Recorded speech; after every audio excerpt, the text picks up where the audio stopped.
اکثر ہم سمجھتے ہیں کہ جعلسازی، جعلی کاغذات یا سسٹم سے کھیلنے کا کام اب چھپ کر آسانی سے ہو جاتا ہے، خاص طور پر جب کوئی ٹائپنگ آفس، کوئی ایجنٹ یا کوئی درمیانی شخص یہ یقین دلا دے کہ سب مینج ہو جائے گا۔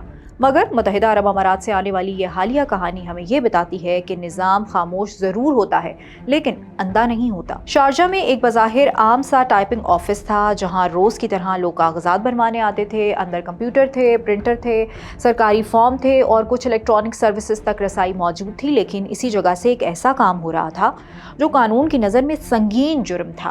سنگین جرم تو تھا۔ شارجہ پولیس کے مطابق یہ ٹائپنگ آفس سرکاری دستاویزات میں جعلسازی، عدالتی کاغذات کی نقول اور ای گورنمنٹ سروس کے غلط استعمال میں ملوث تھا، اور یہ سب کچھ اس وقت منظر عام پر آیا جب پولیس کو خفیہ معلومات موصول ہوئیں۔ دلچسپ بات یہ ہے کہ پولیس کسی اور کارروائی سے فارغ ہو کر نکلی ہی تھی کہ انہیں یہ انٹیلیجنس ملی۔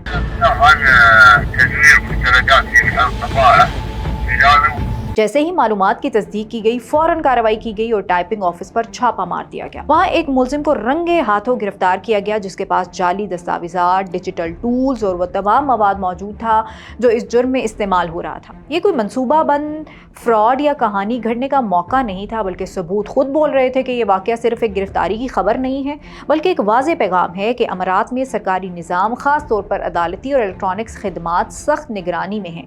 بظاہر آسان نظر آنے والے شارٹ کٹس، چاہے وہ جعلی کاغذات ہوں یا کسی ٹائپنگ آفس کے ذریعے سیٹنگ کروانا ہو، آخر کار بڑے مسئلے میں بدل جاتے ہیں۔ پولیس نے یہ واضح کیا ہے کہ ای گورنمنٹ سروس کا غلط استعمال بھی اتنا ہی سنگین جرم ہے جتنا کاغذی جعلسازی۔ یہاں ایک سوال ہم سب کے لیے پیدا ہوتا ہے، خاص طور پر ان لوگوں کے لیے جو بیرون ملک میں رہتے ہیں۔ کیا ہم اپنی مجبوری، جلد بازی یا لا علمی میں ایسے لوگوں پر بھروسہ کر لیتے ہیں جو ہمیں قانون سے بچنے کے خواب دکھاتے ہیں؟ اور جب معاملہ پکڑا جاتا ہے تو نقصان صرف پیسے کا نہیں ہوتا بلکہ ویزا، نوکری، مستقبل اور عزت داؤں پر لگ جاتی ہے۔